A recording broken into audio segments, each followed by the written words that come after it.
Hey guys, we made it to season 5 of the Us People podcast. I'm your host, Savvy Rocks, and in this season, we aim to empower and embrace creativity through diversity as we dive into the fascinating stories and experiences of a diverse range of individuals, highlighting their unique perspectives and creative endeavors, from artists and entrepreneurs to innovators and activists. We celebrate the power of diversity in driving creativity and fostering positive change. Join us as we engage in thought-provoking conversations like...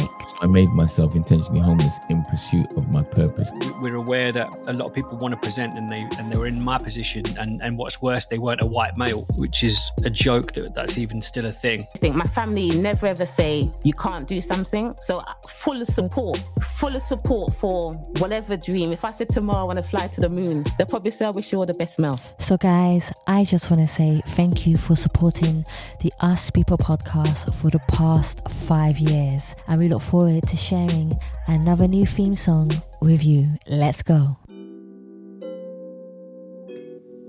Hey, my name is David Sax. I'm a journalist, author, and keynote speaker, and you're listening to the Us People podcast with Savvy Rocks.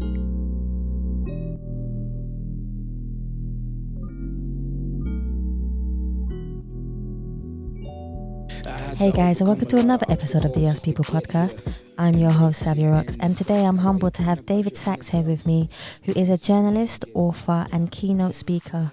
David, thank you so much for taking your time to come on the Us People podcast. How are you doing?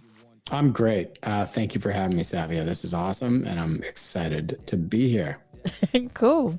So my first question that I love to ask absolutely every single guest who comes on the show, and I'm sure anybody listens to the podcast will definitely know this is always my first question, just to get to know a little bit more about you.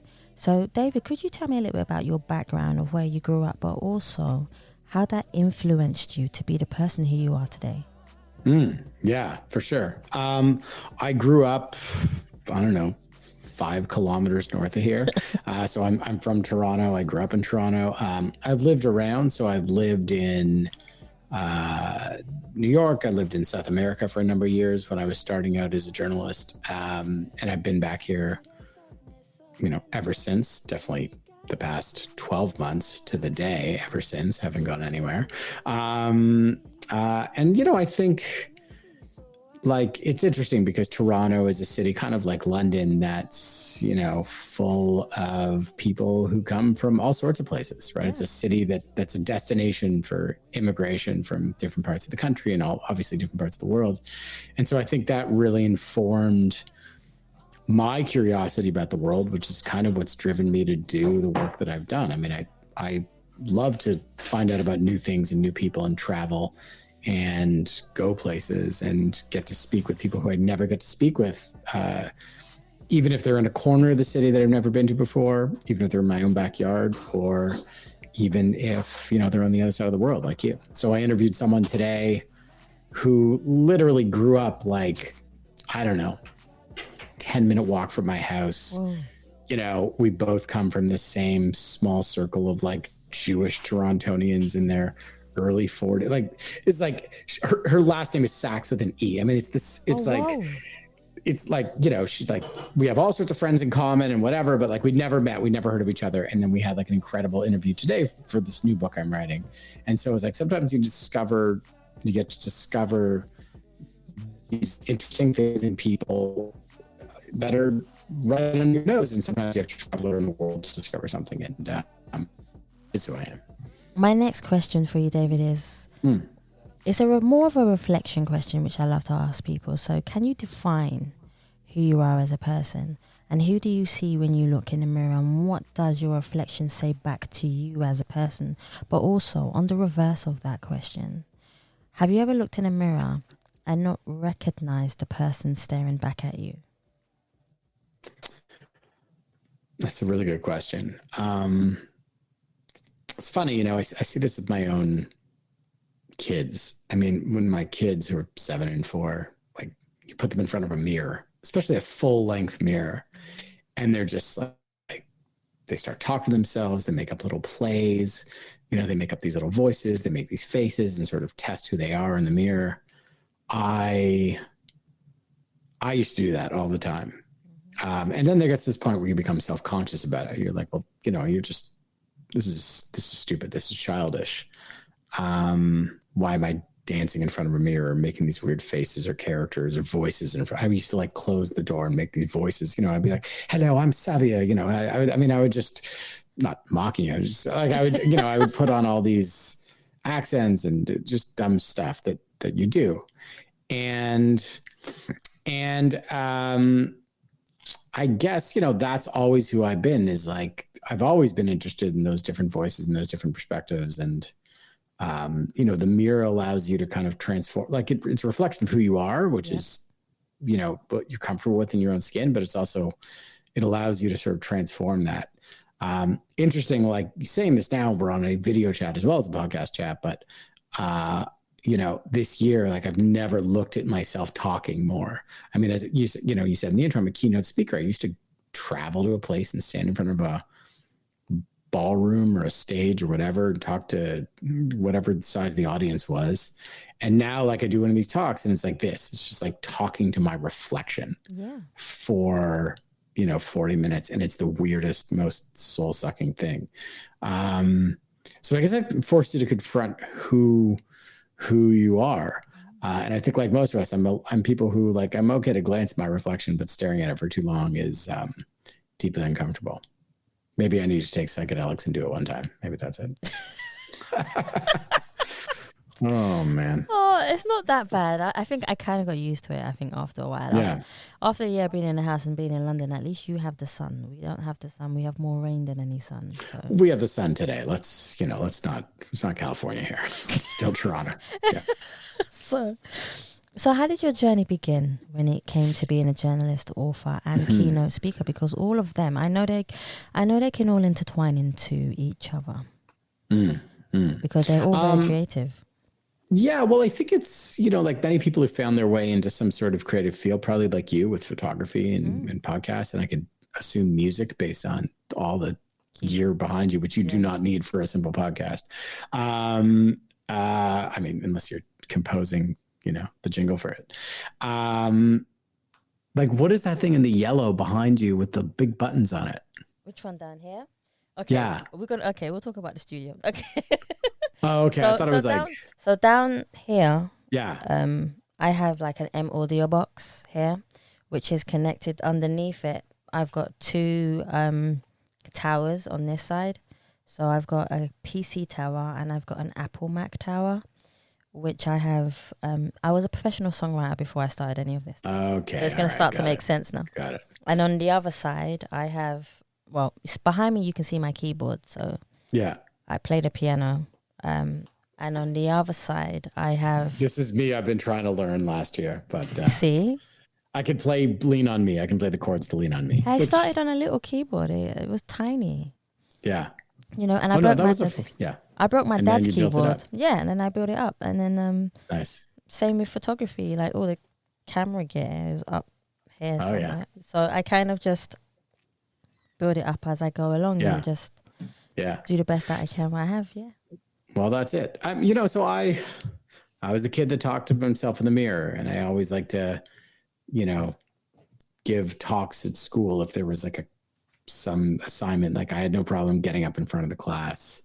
And when I was a kid, I was really into reading, and I would read not just kids' books, but my parents I would like read the newspaper my parents read, and my parents used to send me Newsweek magazines to summer camp along with comic books, and that followed me all the way through high school and university. I was in plays and all this sort of stuff, and in university I realized like I really was into, I studied history, but I was really into the news. I would watch the news, I would read things, and I enjoyed writing essays. So I was like, oh, I'd like to be a journalist, and I kind of did it right from graduating. Okay. But I started off freelancing because nobody would give me a job. And so I was just kind of like thrown in right away. So it was like, all right, well, all I have to do is write an article or sell an article and then write it and someone will pay me. Okay, I could do that. I could do another, that just snowballed, and it's kind of the same version of what I do. Okay.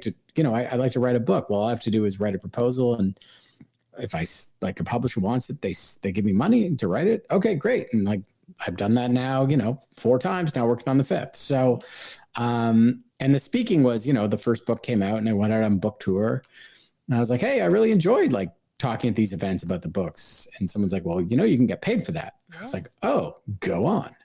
And then, that's what I do now, or did until last year. So, all these things just kind of evolved out of the same basic desire to like learn about the world and then, regurgitate back what I learned about it. Fair enough. In some format or another. It sounds like a diary in a way. Sort of, though I never kept one. That might be a good idea, actually. Yeah. I don't know. I'm at the point where I'm like, oh, I'm not going to write something unless someone pays me, which is probably a terrible idea, but in some ways a smart one too. Everyone is different. Everyone is completely different. Okay. Yeah. So I want you to break down a day in your life. So pretend I am following you with my camera gear and my camera crew, right? What a waste of film. Stop it.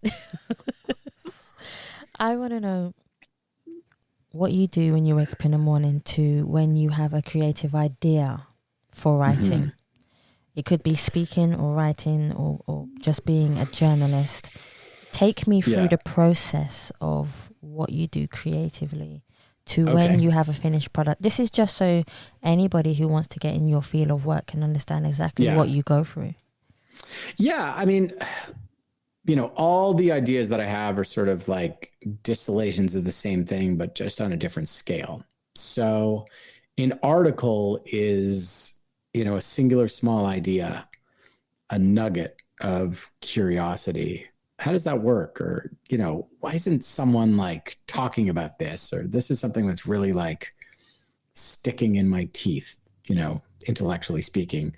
Like I want to write about it and I'll, compose an email to an editor I know and be like, I recently I had a story about the hell that is virtual kindergarten during the pandemic in January. And so I know a wonderful editor at the New York Times who I've written for before. And I wrote her and I was like, Janae, like I'm sitting here in the living room with my son. He's bouncing around. Like this is not what education is supposed to be like. Like this is hell. I want to write a piece that's like, it's like, this is the things that I've learned. Like I've learned what a rhombus is. I've learned, that all living things need sunlight. Like I've learned all these things, but I also have learned like how education actually works. She's like, okay, try it out. Like, it's just like almost like a knee-jerk reaction of like, I have a curiosity about something and I want to express it. Where can I express it? And so those are, at one point when I was younger and starting out, that was like a process that would take me days and I would write up these paragraphs and send them off to an editor, hello, I'm David Sax and I'm a young journalist, blah, blah, blah. And now it's like, I have these relationships. It's almost like I have to do less work for it because I built that up and I've done it more. But again, it's like, this is the idea that I want to communicate. Are you interested in it? Or this is the thing I want to explore. Are you interested in it? Yes, no. Okay, go and do the thing. Go and do the writing or go into the research. The book is that at a greater scale, right? Simply due to the amount of words in it, to the amount of like the size of the idea. And so it's like, I have all these ideas, but they all kind of link up in this one way. And it's going to take me months of going back and forth of conversations with my editor and my agent, and writing things and playing with them and maybe different articles that I'm writing to test stuff out to actually see what that idea is. So that by the time I actually try to sell it to that editor and that agent, it's become more clear to me, but it's like, a murkier sort of searching process. Yeah. And then actually going and, taking that process and like expanding it into the actual thing that you're trying to, do, which is you're essentially trying to answer a question, right? Or a series of questions. So, for the last book that I wrote, the one that you got in touch with me about, The Soul of an Entrepreneur, it was a couple of years ago, it was like, something's going on with entrepreneurship, but like nobody wants a book about something's going, that's not a book. It's just like a question. And so the fundamental question was like, what is the true meaning of being an entrepreneur and how do we get away from that? And that's like, okay, I can answer that. And here's how I'm going to ask the questions. Here's how I'm going to structure it. Like that's just a long sort of process, of which the actual typing of the words is the last part of it and probably the easiest part. See, I like the way you broke that actually down for people to understand that. So yeah. I would love to know, what was it like writing your book? What was it like getting into that zone and saying, I'm going to write this book so that people can understand more about the soul of entrepreneurship, especially, but why that title? Why specifically that title too? Yeah. I think it was my publisher who came up with the title, who usually comes up with good titles. So much has been discussed over the past decades, 10, 15, 20 years about entrepreneurs and entrepreneurship. It's become a thing. Yeah. It's become its own sort of world. And there are endless podcasts about being an entrepreneur and books about entrepreneurs and entrepreneurship. And there's, every university and college has their school of entrepreneurship, their institute of entrepreneurship and entrepreneurial zones. And it's like the word itself has gained this cachet, this cultural weight to it. But that conversation was really about one type of entrepreneur, which is the, when I say that, who do you think of? Entrepreneur? Yeah. When I say that word, like, what is it? What comes into mind, especially like the cachet of it, hashtag entrepreneur. When you think of when I think of entrepreneur, the first thing that comes into my mind is success. But everybody has a different definition of success. So, but who do you think of? Oh, that's easy. Okay, I think of people like Richard Branson, Oprah Winfrey. The list goes on. Yeah, Elon Musk, Zuckerberg, right? Bill So Gates. we took this grand thing of entrepreneurship, which I saw reflected in my own family. My grandparents are all entrepreneurs. My dad works for himself. My mother had her own business. My wife works for herself. My brother, has his own business, and many people I know do. And we dialed it down to one thing, which is like the super wealthy, super successful tech or business, billionaire, maybe a multimillionaire if we're really slumming it. Which to me didn't reflect the reality of the entrepreneurs that I was always interested. I was always writing about in my other books. I wrote a book about, the first book I wrote was about Jewish delicatessens. And so I was talking to like Greek and Jewish entrepreneurs in London who, own salt beef restaurants, right? These were not millionaires. They were not billionaires. They weren't famous, but they had businesses. They owned those businesses. They put their heart and soul into it. And so I saw this great disconnect between the way we were glamorizing and romanticizing entrepreneurship and the reality of it for the vast majority of entrepreneurs. And I wanted to know where that disconnect came from and what the actual harm was in just thinking about, Sir Richard, or, Lord Musk or evil demon Zuckerberg. Wow, you went there. Yeah. Okay. Well, he's kind of shit. Yeah. Wow. Yeah, I've heard worse. I'm not going to deny it. I have heard worse. I mean, he really sucks as a human. This podcast brought to you by Facebook. No more. Oh dear. That'd be kind of cool. So tell me about a time when you overcame an obstacle, but because of the passion that you have within your craft, especially with writing, I can see you're really passionate about writing. How did that relate to your books? So is there an obstacle that you've been through where your books of writing has helped you come out of the situation? Yeah, I mean, I think each book is an obstacle that you create. True. Right? And you're essentially building an obstacle in your own life. Like this is I feel incredibly fortunate and privileged to be able to do this and make a living from it, but it is a pretty dumbass way to make a living. And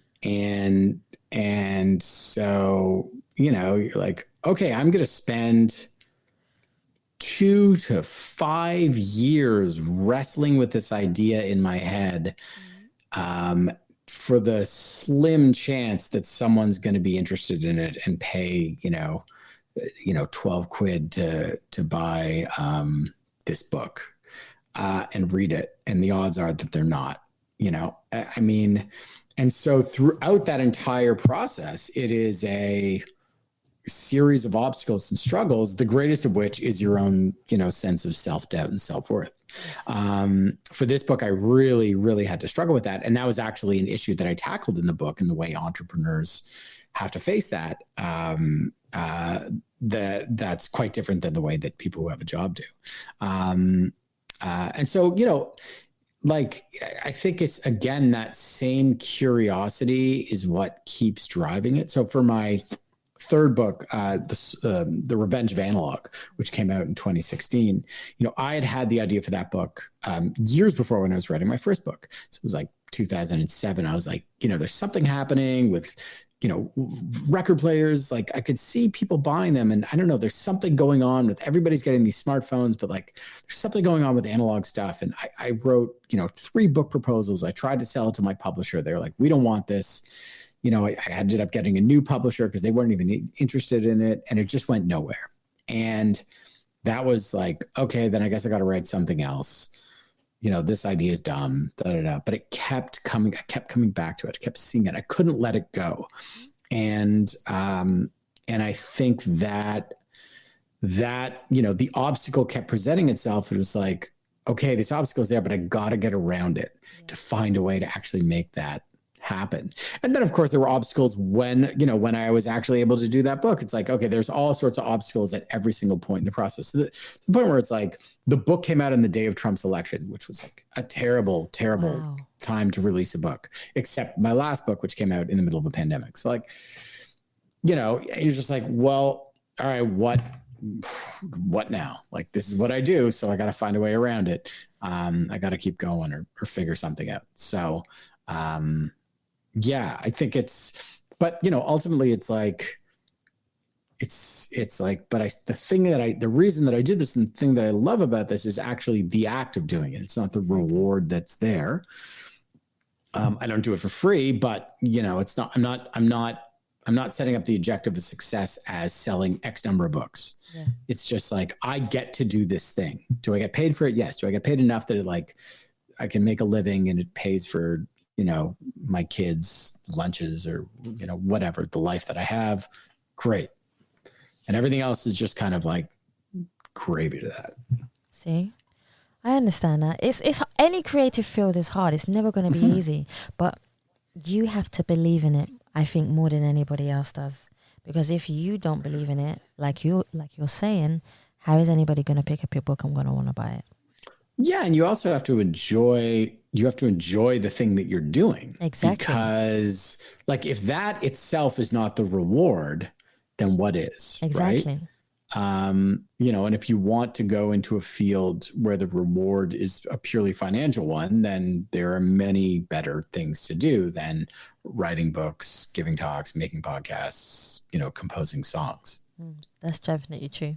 So I'm going to talk a little bit about something that's possibly in many of your books. So I'm going to say a few words, but I want you to give me your opinion on the one that sticks out for you.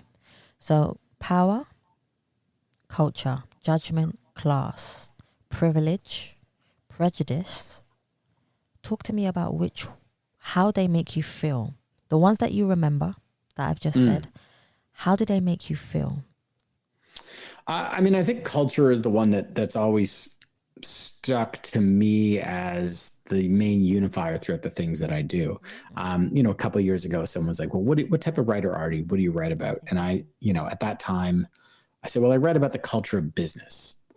So it's like, I write books that have tended in the past to focus on business, whether it was the food business, the Jewish deli business, the business of food trends, the business of analog and record stores and film cameras and this sort of stuff, Moleskine journals, the business of entrepreneurship. But it's not about business. It's not about numbers. It's about the culture and the people behind that. And of course, that culture then, out of that unfolds all these questions of prejudice and privilege, a lot of which have become much more I've become much more aware of over the past couple of years, gratefully so.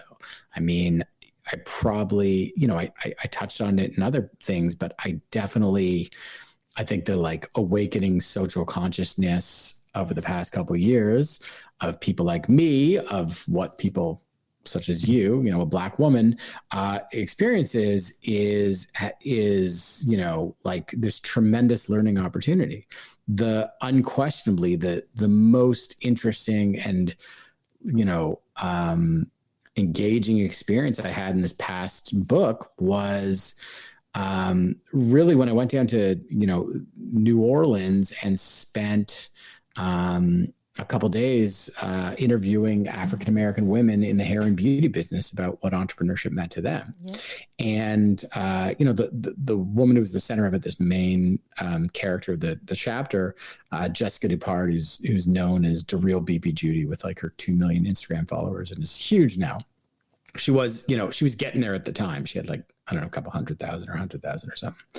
But, to like their vision of entrepreneurship and what it meant to them was so entirely different from the sort of Mark Zuckerberg fairy tale that we've been taught, and is so much more representative of what the vast majority of entrepreneurs want. The fastest growing group of entrepreneurs in many parts of the world, in the US and Canada and in the UK, are women of color, right? Black women, Asian women, Native American women here in North America. And so, so privilege has two sides, right? One is like not seeing my own privilege and how that skewed, my view of the world, and sort of learning and how, the stories we tell are colored by whose privilege have that story told. And then I think the privilege that I experienced of being able to not only tell that story, but, meet with these women and talk to them and go into their salons and speak to them and just even like learn what actually goes into when like a Black woman gets a weave. I mean, it's like, it's fucking surgery. It's like I got a haircut and it's just like, wow, that was a tough 20 minutes. It was just like, hold on. You're going to sit in a chair for 4 hours and someone's going to like glue a stocking to your head and then sew on layers of hair. And then you're going to do this again 2 days later. Well, how much does this cost? $500? It's a lot of money. Mind you, I have massive hair. Everyone can't see me right now, but I have great hair. I have massive hair, but it's mine. So I've never had to go through that process of going into a salon and getting my hair done. But I've seen my friends do it, and the amount of money that they have spent, I'm not even going to joke with you, David. The amount of money that they have spent, they can most probably put a deposit down on a house. I'm not joking. No, I think the statistic I read was the average Black woman spends 3 times on her hair what the average white woman spends. This is in America, I think. But, of course, like, Kelsey is just getting like snip, snip, snip with the blonde bangs. It's, it's quite a different thing. So again, like privilege, I think about privilege, I think about it in the politicized way that we talk about, and the way that, this growing social awareness of inequality, which we've seen obviously over the course of this year in the pandemic tremendously. But I think about, I reflect on the privilege I have, like the privilege I have had. The greatest privilege that I see in what I get to do is not sitting at home and typing on a computer. That's like the necessary part. It's for the part I love is actually going, meeting people, interviewing them and getting to ask them all those things about their lives. And the people I've had the chance to meet and spend time with over, the past 20-ish years of this career is just incredible. Like I would never in my life get to, drive around New Orleans with the sort of hair queen and, stand in the kitchen of a delicatessen with a 80-year-old Holocaust survivor as, he showed me the number on his arm and then showed me like the menu item that he named 8665 as a little inside joke to him. Like it's, it's just, so privilege. I love it. I love the way you brought that down. That's super It's cool. a great question. It definitely is. I love the way that, because it's so unique to hear what stands out for people, because I said about 6, 7 things, and I think the ones that appealed to you was maybe 2 or 3. 2 or 3, and one of them was definitely culture, and then the other one was privilege as well. So it was amazing to see what you took out from that question. So Thank you. my next one for you is, what is the best advice you have ever received throughout your career? And I know that in our lives we meet different people who tell us different things at different times in our lives. But has there ever been a specific time where somebody has told you something and you carry it throughout your life? The best advice I ever received was when I was starting out early on, and an older, more experienced journalist said, don't worry that you're only 22 years old. Like, you can tell the story from a 22-year-old's perspective, and that's valuable. Exactly. So, if you're able to do things from your own perspective and be honest about what that is, then that's valuable. You don't have to pretend to be someone else. Your own experience, your own background, whatever it is, has value. See, I totally agree with that. If you had a chance to change one thing right now in the world that you value, which is very, which I like the way you said, non-pandemic related. Let's just start with that. Okay, right. So if it doesn't have to be non-panda, I'm giving you the option of anything. Okay. So if you had a chance to have the power and the ability to be able to change one thing in the world right now, what would it be, and why would it be that thing? Oh God. I mean, the world right now. Yeah.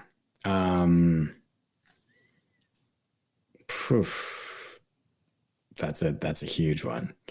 I think, honestly, I was interviewing someone the other day. I'm writing a new book about what we've learned about our relationship to digital technology and during the pandemic, and how we want to maybe change that going forward in the future, what the future looks like. And he's a well-known researcher and scientist. And he said, like, if we shut down Facebook tomorrow, I mean, it would be annoying and inconvenient, but like, we'd probably be better off for it. And I feel like if I could change one thing in the world, it's like, I kind of wish this thing had never invented. You know what? I'm actually with you. Yeah. I kind of help you. Yeah. I know that sounds bad. Some people might go crazy and be like, no, but I love Facebook. It's like you keep it. It's necessary in some ways for communication, but like I actually limit it by software to like 10 minutes a day. I go on just to check if I missed anyone's birthday, if anyone I know had a baby, or like there's like a surfing group that I'm part of. So we're going to like check the waves and like, but it's just like, okay, I got to stay away from here. Like it's like a dodgy street that you have to walk down like really quickly. I just, after this year and after, the American election and everything that's gone on, it's just like, maybe some of this would be better without this thing. I haven't been on it for about 2 years, and I'm going to stay off it still. So yeah, no, you're not missing anything. Oh, trust me, I know. Yeah. Trust me, I've learned that. Trust me, I know. I believe we are not defined by our job roles or our titles, but by the kindness within our hearts. What do you feel defines you as an individual, and what makes you stand out as an individual? Oh, great question. I mean, I think I'm a social person, which doesn't mean I like to go to bars or parties as much. Well, clearly I'd kill for one right now, but I just love like talking to people, and maybe that just makes me a chatterbox or a loudmouth. But I certainly this year, like, it's just become so apparent. And so I love to build relationships with people, like real relationships, and ideally face-to-face ones, and connect other people. Like I just like, I love that. And I hope that's like what, I'm known for. Yeah. See, I miss I miss going out and talking to people, and it's hard right now, and I'm sure everybody else believes it's hard right now too, but I'm hoping that the end of April or maybe May, carrying on to June down here, things will change to get back to normal.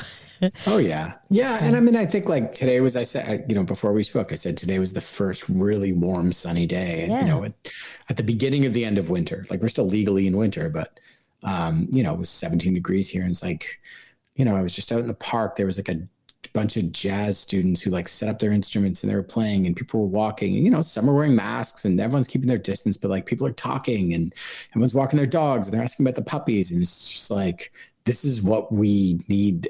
This is who we are as a species. This is what we need.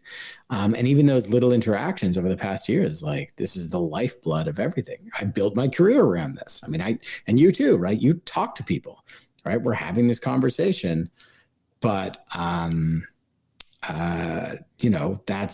that to me is like the lifeblood. I think for me, it was a little bit crazy because I started the podcast in January 2020, not knowing that there was about to be a pandemic. So my whole idea was to go out to people, travel to people, even fly abroad to people to do what I love. Especially within photography, that's my living. And flying everywhere is something amazing. But the pandemic hit and poof, everything became digital for me. So definitely, do you believe in spirituality? It's a really good question that I ask myself every time I'm sitting in synagogue every year. And should be feeling something, but just kind of keep asking myself that question. I don't know. I believe in spirituality. I just don't necessarily know if I am spiritual. But I think what I'm realizing is that asking that, and like if I sit there every time and just ask that, that's the point of it to me. Like, yeah, I'd love to be able to like close my eyes and, sit in a lotus position and see enlightenment. And I took some weird yoga a couple of years ago and I really tried. I was getting like okay at it. Whatever that was, whether it's spirituality or tapping into my inner whatever, but like, I think it is a question that I wrestle with. It's one that I'm going to actually tackle in this new book that I'm writing, as it relates to our lives over the past year. But, yeah, it's one that an interesting one that I struggle with to answer. And I think that struggling to answer is like the point of it. That's true. Isn't it? It is the point of it. Have you never ever woke up or been in a place where you felt something come over you that doesn't normally happen? Because spirituality happens in many different ways. Yeah, of course. I mean, I've had those moments in all sorts of ways throughout life, whether it's in natural settings or whether it's in this, something that's even related to work that I'm doing, or just moments of, feeling something personally. But do I attribute it to like a higher being? Probably not. Not yet. Unless I'm really in trouble and like out in a lake and the wind's blowing. It's like, shit, how am I going to get back in? There's God. I think something will happen to you in a good way, but I think it may just take some time. What are you most proud of that you stand for? I mean, I think like I would hope like just decency, which is a short supply these days. Definitely. I don't know, just like seeing other human beings as other human beings and treating them kindly. I mean, that's honestly, if that's all I'm ever known for, or stand for, then I'll die happy. That's good enough for me. If I had to ask you, brought to you by the royal family. Exactly. There you go. So if this question, only 10% of people, only 10% of people have been able to answer this question, okay, on my podcast. So if I said to you, David, you're allowed to choose one question, or you're allowed to choose one song that is a soundtrack of your life, what song would you choose and why would you choose that particular song? Ooh, so good. So good. Very hard to pick that one song. You know, I think I can reflect because like this past year during these moments of tremendous fear and uncertainty of which I had never experienced in my, 40 years on this planet or 41 years, aside for a few brief moments of that, it was like I would turn on Bill Withers, who I've always loved his music. Always loved Bill Withers. Anyone who doesn't, really questioning their taste, judgment, and sanity about the world and their human decency. There's a few deep tracks from some of his albums that I can get into and fine. But like, I mean, if you put on Lovely Day and don't get some sort of reaction from that, that's true, and I have so many associations with it. Like it's, from dancing and weddings and like the thing, but like years ago, I was living in Australia and I was actually teaching skiing. This is the pinnacle of white privilege. I loved what you say that. Come on, obviously. And I was living in a tiny like basement apartment, and it was literally like a windowless basement of a condominium that with three other instructors, one guy from Japan, someone from Leeds, and another guy from like Glasgow. And we lived in this little like apartment that had like leaky walls, and we would have to clean the condominiums every week. And that was how we got our rent for free. So it was amazing. It was just like, it was 20 years old. It was, the best 4 months of my life. And every morning when we would, get dressed and like put on our ski gear and head out the door into the Australian winter, which is this, who the hell goes to Australia just to go to winter? Jamie, the former DJ from Leeds, would play on his mini disc player Lovely Day as we'd like the door. And it's just like that, that's it. I was just perfect song. I grabbed my phone actually and I went on, and it's my second favorite song. I was going to show it to you, but you said it, so that was good enough. What's your fave? That's a hard one because at the moment it's a gospel song and it's called Grace, but I think it depends on how I feel, and especially being a songwriter as well. I think you resonate to whatever's going on in your life. Well, and I think like getting to spirituality, like, so many of the musicians that I revere and love the most, Bill Withers or Aretha Franklin, came out of that gospel tradition, right? Yeah. And so, all that music is infused in that tradition of hope and spirituality. And that comes out of dark places, right? That comes out of the cotton field of the Confederate South. And it's interesting. Like I would get into music deeply, but I'll stop there. We can talk about it all day, but I know you have another interview after this, so I have to flip the microphone around and interview someone else. So let me go to, do you believe, are we the source of our own problems, or do we create problems in our own minds to give us something to focus on? I think both. Yeah. We're really good at creating problems. We're really good at creating big problems.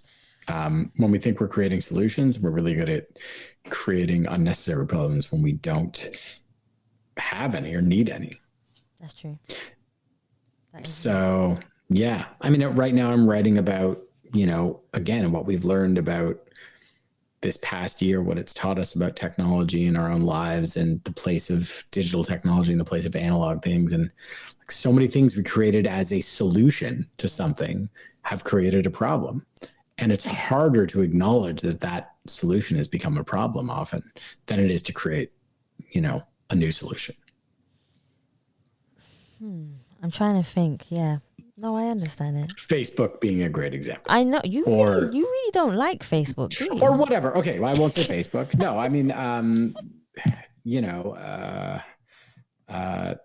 Uber, right? You're like, oh, well, there's, wouldn't it be great like if there's a more efficient way to get taxis, and this way we can have less traffic and people won't need to have cars, there'll be less pollution and whatever. And then that solution actually creates new problems, which is like more traffic, Yep. you know, inequality, drivers making crazy U-turns in the middle of every goddamn intersection, driving the wrong way on one-way streets, you know, more cars idling, more accidents. Like this problem that we create a solution for has become in itself a problem. Yep, it's definitely true. If there was one question that people rarely ask you, that they should ask you, and you would like them to ask you, what would that question be? That one, I guess. I don't know. That's a really good one that I would have to think about, but I don't really know. I mean, I guess the one question that most people don't ask is, like, most people don't ask other people, especially when it relates to their career, is like, why do you do this? Why do you why are you doing, you know, like, you had a career in music, you have a career in photography. You know, I don't know if this podcast is sponsored or makes money, but like, you're clearly putting a lot of effort into it. Why are you doing this? Why do you continue to do it? Not just why you started doing it, why do you continue to do it? It's a passion. It's a passion to help people, because I am just the host. The guests are the star, because the way I see it, the guests are the one giving the information. I am the one asking the questions. Yeah. So that's kind of how I see it, and that's the reason why I done it. I've only got two more for you, because I know you're on a tight schedule too. When was the last time you remember totally feeling at peace?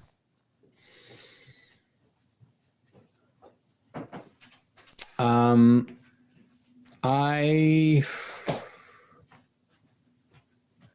mean, just trying to think. You know, I was just out at lunch. I'd done 2 really good interviews in the morning for this book, which is always, you know, a tough thing to do. Some of them work out great, and some of them you're like, okay, that conversation was, you know, a bit of a waste of an hour, but it's okay. Done 2 really good ones. I texted my next door neighbor.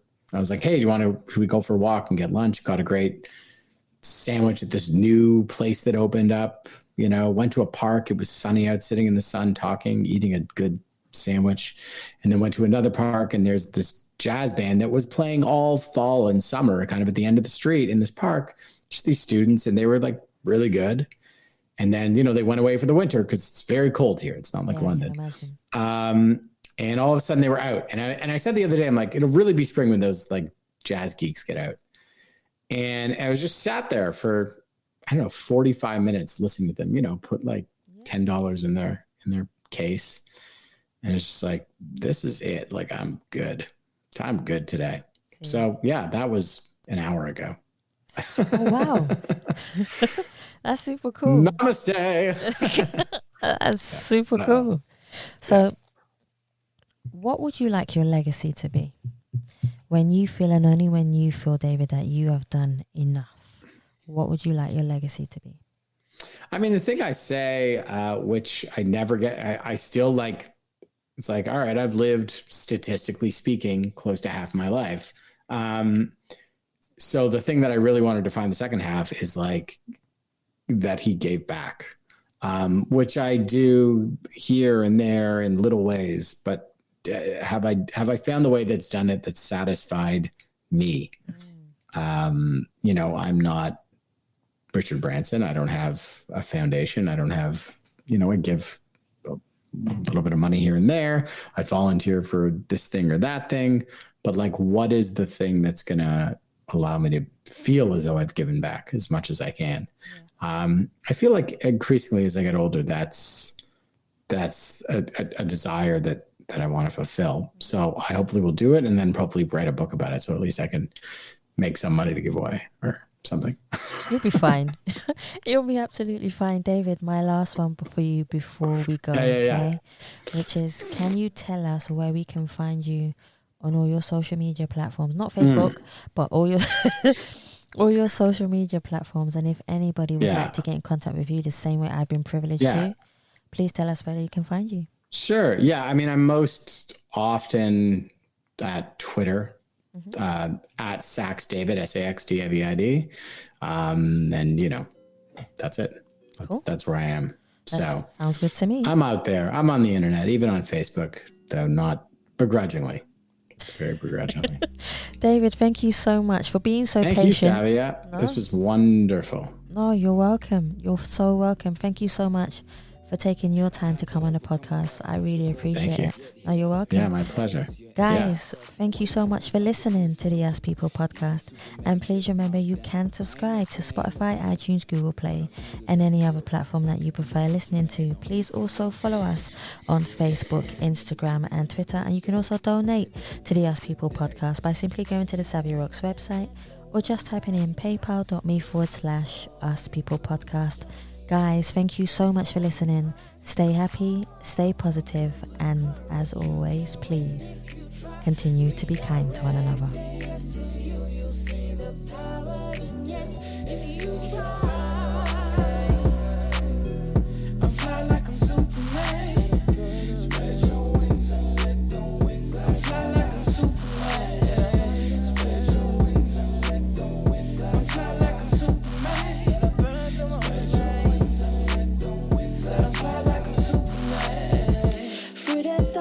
Of the night, you'll be guided through the light. The best advice I ever received was when I was starting out early on, and an older, more experienced journalist said, don't worry that you're only 22 years old. Like, you can tell the story from a 22-year-old's perspective, and that's valuable. Spread your wings and let the wind glide you high. We're just soaring through this journey, leaving fear far behind. Our hearts are full of courage. You can win if you try. Redirect the yes to you. You'll see the power in yes if you try. I fly like I'm Superman. Spread your wings and let the wind glide. I fly like I'm Superman. Spread your wings and let the wind glide. I fly like I'm Superman. Spread your wings and let the wind glide. I fly like I'm Superman. Spread your wings and let the wind glide you high. We're just soaring through this journey, leaving fear far behind. Our hearts are full of courage. You can win if you try. Redirect the yes to you.